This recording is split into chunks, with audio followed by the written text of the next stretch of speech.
నేను భయపడకుండా ధైర్యంగా ఉంటాను తాత. నీకు రహస్యం చెప్పనా?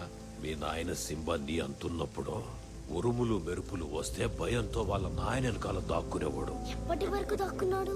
ఒకరోజు పెద్ద తుఫాన్ వచ్చినది.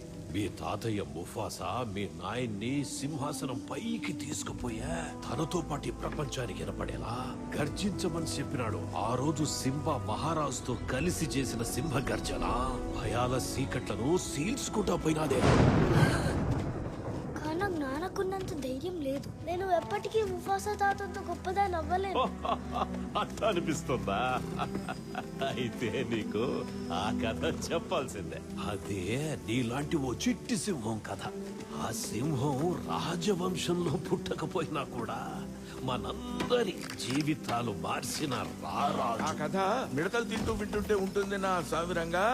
వదిలే పిలిచినాక సావాలి.